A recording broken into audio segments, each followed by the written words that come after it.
Hey guys, Sean from Bantam Overland. Today I'm going to be installing the brand new Bantam Overland Stubby Antenna on our Jeep JL.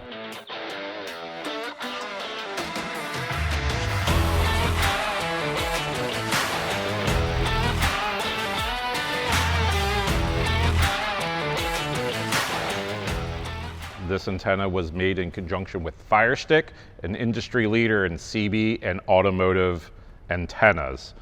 So we're only going to need a couple of simple hand tools to remove our factory antenna and install our new stubby.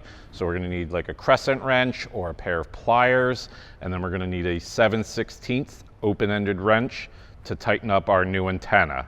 So let's go ahead, get that ugly factory antenna off and get our new antenna on. So first thing we need to do is remove our factory antenna. Again, crescent wrench, pair of pliers, whatever you have, just to break it loose.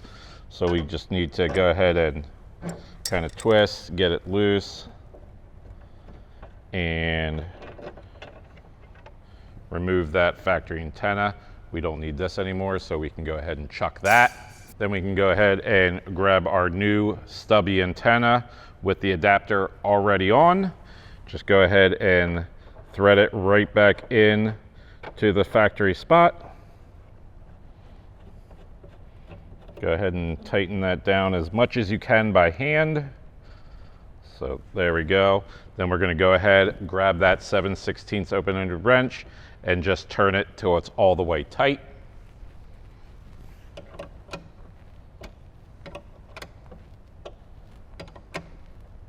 So we want to make sure that it's tight, but we don't over tighten it to potentially strip out any of the threads.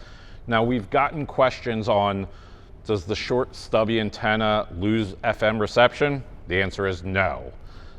It's been designed specifically to maintain all of the same signal strength as in your factory antenna. So if you have any questions or are looking to purchase the Bantam Overland Stubby Antenna, please visit us at bantamoverland.com. And as always, guys, have a blast out there.